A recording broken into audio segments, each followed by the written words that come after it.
Hey everyone, I'm Noah, and welcome back to the YouTube channel. Pride Month just ended yesterday, but for some of us, transphobia is a year-round obsession. This video by right-wing commentator Ben Shapiro, titled "Nickelodeon Pushes Trans Propaganda on Young Children," was released 2 weeks ago. It has 500,000 views and a 99% like ratio. Oh, it's great.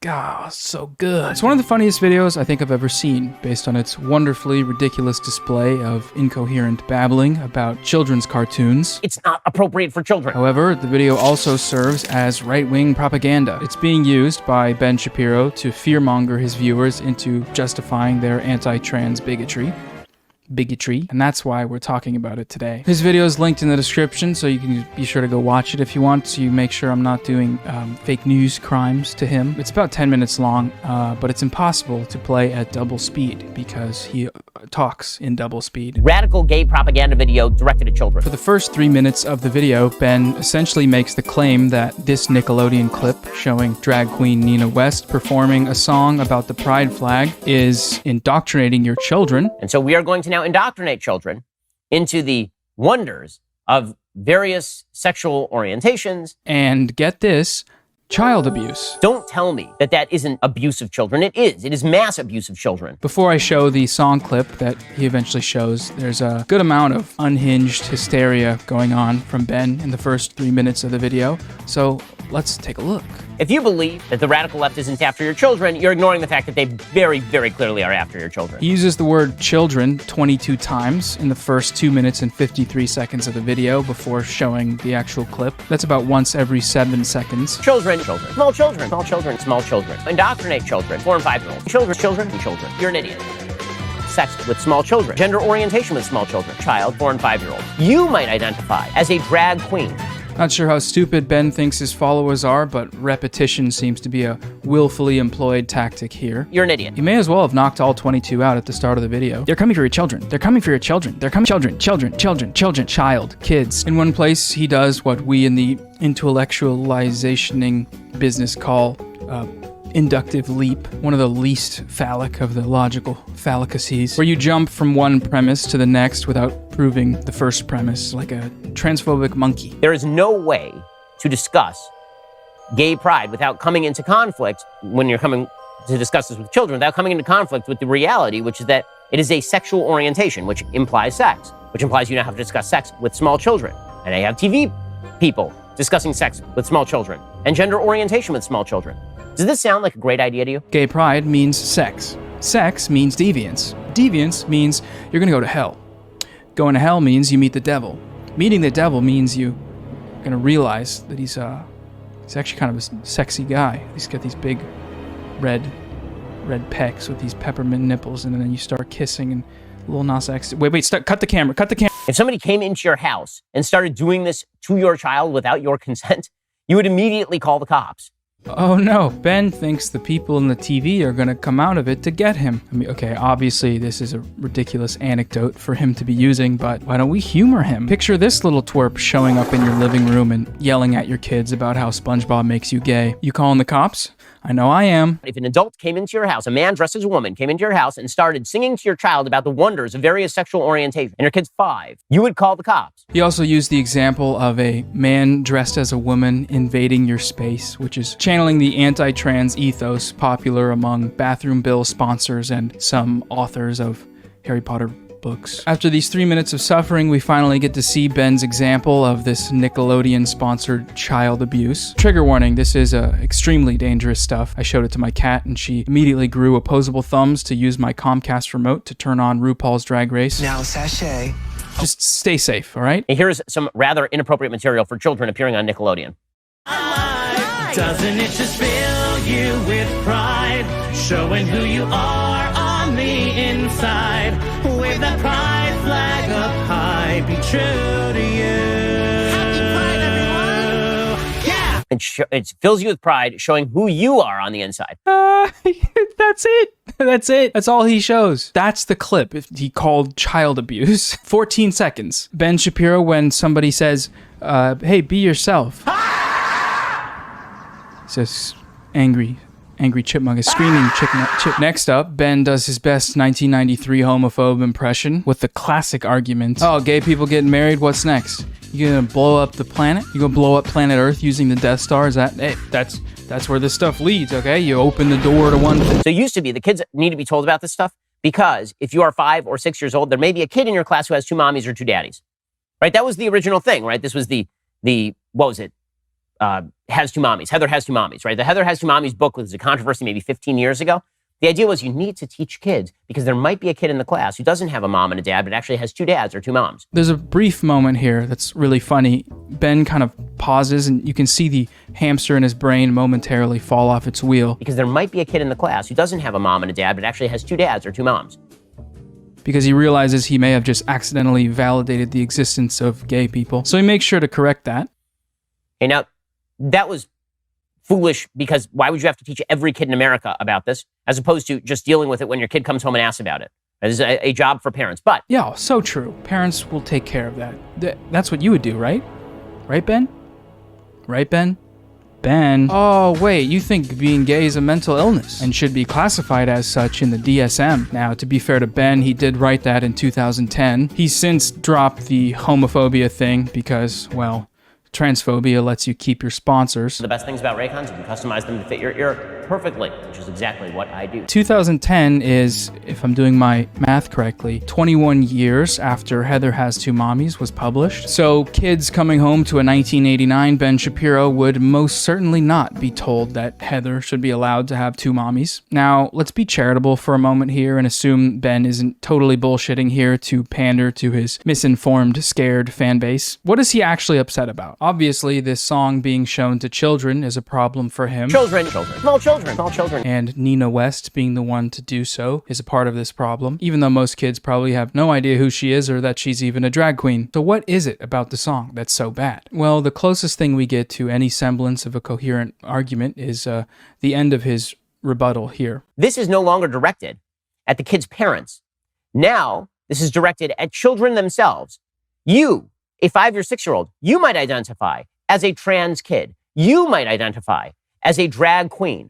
So basically, he's channeling the narrative that the left wants to make your kids trans by encouraging them with various media and societal influences, including, in this case, Nickelodeon. Now, as ridiculous and elementary as Ben's little video is, I can't just watch it and make jokes without at least going a little bit further into the underlying motivations of what he's trying to say. You know, like, how does this video work? Why are so many people angered by this while also conveniently overlooking the fact that Ben doesn't give us a single piece of information for the entire video? He just shows us a drag queen and then uses a bunch of big scary words and sort of leaves the bigotry up to you. There has to be something more to this. And there is. The narrative that transgender ideology is coming for your kids is sustained in a few different ways. First, the idea that being trans is a fad and that this sort of encouragement in the media will lead to kids transitioning and regretting it later. This got really popular a few years ago when media outlets started capitalizing on the phenomenon of detransitioning. Various articles in media like this report from 60 Minutes from May of this year often profiled cases of detransitioning, but were widely criticized for not telling the full story. Perhaps you can explain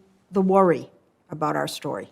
I have a number of concerns about a story that talks about detransitioning without really focusing on the larger context of the trans experience. The full story being that detransitioning is extremely rare and often caused by unaccepting parents. In a 2015 survey of about 28,000 transgender people, only 8% of respondents reported detransitioning, and 62% of those people said they only detransitioned temporarily. But the important point here is that the most common reason for detransitioning, according to the survey, was pressure from a parent. Only 0.4% of all respondents said they detransitioned after realizing transitioning wasn't right for them. So you can see how 60 Minutes presenting these cases of detransitioning without giving the full context of how rare these cases are is a problem. One that promotes the harmful false narrative that people are being tricked into transitioning by SpongeBob or their friends, which parents can then use as justification to literally disown their kids. Another piece to this narrative is provided by books like Irreversible Damage, The Transgender Craze Seducing Our Jesus fucking Christ, dude. That title and cover. Yeah. In case you were wondering if fear-mongering has anything to do with it. #1 bestseller, by the way. This book has been extensively criticized for being a crock of shit because it is. The author did not interview most of the transgender adolescents she wrote about. Most of the information was provided by their parents' accounts, parents who, for the most part, did not accept their children's trans identities. She used countless false statistics to misrepresent trans youth, and also said a lot of weird, crass, offensive shit. When discussing the highly personal decision to undergo gender-affirming surgery, Schreier wrote, "Since they almost never undergo the phalloplasty necessary to achieve one of the defining features of manhood, it's hard not to see their male identities as fragile. A quick trip to the urinal and the jig is up." Cool. That's super helpful. Thank you. Thanks so much. Thank you so much for your hard work. The only reason that this book got big is because when it was first published, Target pulled it from its shelves for being transphobic, because it is. But then the author cried about this being a violation of her free speech in the Wall Street Journal, and well, you know how that goes. Irreversible damage, the transgender craze seducing our daughters. Boy, that's a hot button subject. It shouldn't be, though. No? It really shouldn't be. I want to sell Ku Klux Klan robes at PacSun, but they won't let me. Our founding fathers would not stand for this. You're right, they wouldn't. They had slaves. That's not to say these cases don't happen. No one is saying that they don't, but they are extremely rare, and when you take what little evidence there is and misrepresent it as a transgender craze so you can sell a book or promote your little podcast thing, you're doing so at the expense of an already marginalized community. There are also cases like Luna Younger, an 8-year-old from Texas whose father lost custody of her in an appeals court because, well, he was an abusive, deadbeat, transphobic freak who didn't show up to visitations and refused to call Luna the name or pronouns that she repeatedly expressed made her most comfortable. In this case, the 12-person jury nearly unanimously recommended that the mother have exclusive custody and control over all the children's medical decisions. But the right-wing media framed this story as, if your 8-year-old asks for a sex change and you don't give it to him, the state will take away your child. Which is a pretty disgusting lie about the situation. Trans healthcare at this age, the kind that Luna was being treated with, solely consists of social aspects like allowing kids to keep their hair long if they want to and choose their own clothing and the pronouns that feel right for them. Basically, it's just like 1984. This is Orwell. Okay, this is the Orwellian, George Orwell. The most frustrating part about this whole thing is that all of the evidence shows that actually listening to your kids if they experience gender dysphoria at a young age significantly reduces the likelihood of mental health issues and suicide. Family rejection nearly doubles the likelihood that a transgender youth will attempt suicide. Gender-affirming care works. That's why it's recommended by nearly all psychological and medical associations. So when people like these freaks want to make money by lying and scaring people, the results of which include state laws that literally ban trans healthcare for kids, this is a very, very, very bad thing. I don't think it's an exaggeration to say that it kills people. Now I'll briefly respond to the only other clip Ben shows because it's hilarious and ridiculous. Families marching one by one, hurrah, hurrah. Families marching one by one, hurrah, hurrah. This family has 2 mommies, they love each other so proudly, and they all go marching in. Okay, 2 mommies, that's okay. You know, I'm comfortable with that as long as you don't take it any further than that. Let people live their lives, right? I don't care what you do in the bedroom. This family has 2 daddies, they love each other so proudly, and they all go marching in. Wait. Oh, wait. Okay, it's still 2 daddies, right? So they're gay. That means, right? Okay, so I'm allowed to be cool with that. That's okay, you know. These babas are non-binary, they love each other so proudly, and they all go marching in. Oh my God! Holy fuck! The dolphins are non-binary. Oh no! I'm gonna shit my pants. I can't believe you'd show my children this. They're just dolphins. They don't even have blowholes. Trans members of this family all love each other so proudly, and they all go marching in. Oh my God! The beavers are trans. How are they gonna build a dam if they're trans? There are some pretty hilarious comments on this part. Kent here is upset about non-binary dolphins and trans beavers. Funny that he didn't seem to have an issue with the alligators wearing astronaut suits. This guy is sure glad he stopped watching Nick a while ago, so he's probably 14, or he's like 35 and stopped watching Nick at age 30. I don't know which one is more sad. Tara here makes some acute observations. The beaver, I think it's a beaver. What? has scars from having the breasts removed. So you don't know whether or not it's a beaver, but you know that it's had top surgery. The pink dolphin has a vaccine bandage on the arm. Based on the fact that you're listing this among things that bother you about this video, it looks like the cartoon dolphin is doing more to stop COVID than you are. Thanks, Tara. I don't care that drag queens exist. However, if one were to get near my children while or saying suggestive stuff, we're gonna have some problems. Jerking off to the idea of doing violence to drag queens based on a situation Ben just made up, to the great approval of all of his viewers. Okay, Brian. We just want marriage, they said. We don't want to impose a thing, they said. Oh, how wrong we were for letting them pull this shit. I told y'all they was gonna build another Death Star. A bigger Death Star will blow up even more planets. That's where this stuff leads. What's next? You're gonna marry a tree? If you open Pandora's door, you're gonna let in some angels and demons. What's really funny is that Ben goes on to basically make this exact same argument. You see how it morphed? Right. So it started off, even this video started off with, there are some kids who have two mommies or two daddies. And then it moved into, some are non-binary. Okay, now you have to explain to children that they could have a malleable gender, which is, number one, a lie. Men are men. Women are women. That's just biology.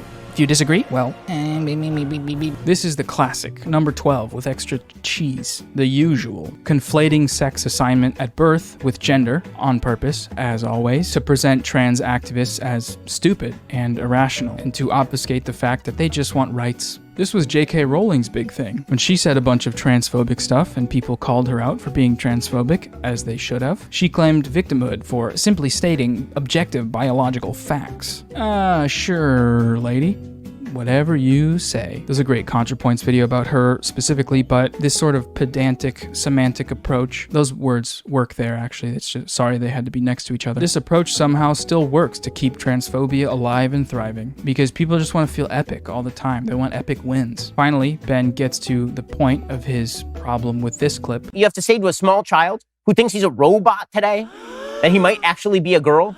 Which is that kids under the age of 18 are all completely clueless when it comes to their conceptions of gender, which is just not true. The mean age for first experiences of gender dysphoria is around 4 to 6 years old. It seems that Ben is ignoring some facts because his feelings got hurt. Facts don't care about your feelings. Facts don't care about you. It's my pinned tweet. It's my pinned tweet. It's been my pinned tweet for 7 years. The eventuality here is pretty obvious. You're going to send your 4 or 5-year-old kid to school. Your 4 or 5-year-old kid is going to say a dumb, confused things because kids who are 4 or 5 are dumb and confused. I know, I have small kids. The 4 or 5-year-old will go to school, and they'll say something like, I want to wear a dress today, a little boy. And instead of being at home where you would say, nah, that's silly, let's put on some pants. Instead of doing that, the teacher's going to be like, you should see how you feel in a dress. You see the problem here, right? If a kid wants to just talk about their feelings, they get immediately 360 no-scoped by their dad because he got into Ben Shapiro owning SJW videos in college, and now his worldview revolves around anything that Ben says to the detriment of his own child's health and well-being. I used to walk around in my mother's shoes when I was little because I thought it was funny. I'm so glad I grew up in the 2000s before society would have encouraged my family to castrate me. Jesus Christ, dude. Blake here makes the classical dipshit's case, misinformed guy, that being trans is something you just do at a play date and then you go home and get over it. And thankfully he did, because now society encourages families to castrate their children. Hey, you're insane. I know you just haven't looked it up, so you're uninformed and ignorant, but you're still insane for thinking that that's what is going on in society. It is people who believe they are doing a social good by indoctrinating your kids in a particular style of thinking. They're taking your kids away from you. And if given power, these folks will do the exact same thing physically. They will take your kids away from you. Oh, look, there it is. He said it. They will take your kids away from you. I wonder what this is in reference to. All right, Ben, it's good to know you support deadbeat dads as long as they're transphobic. I hope some of you see where I'm coming from with this, that media representation like these videos that Ben's crying about is objectively a good thing. It's a clear public message that it's okay to be yourself and promotes encouragement for kids to talk about how they're feeling, something that has a direct positive result on trans kids. And for a grown man to be acting this way in response to these harmless videos is, I don't even know how to describe it. It's almost sad. It's sad that conservatives are losing their grip on society so badly that they have to resort to shameless, hyperbolic fear-mongering in order to cultivate the necessary amount of bigotry to keep their media institutions alive. Anyways, that's the end of the video. Thank you for watching. If you enjoyed it, be sure to leave a like and a thumbs up and a 2 thumbs up. Subscribe as well if you enjoyed it. My sources are in the description. As always, go read some of that stuff. It's good stuff. And I'll see you on the next one. Bye.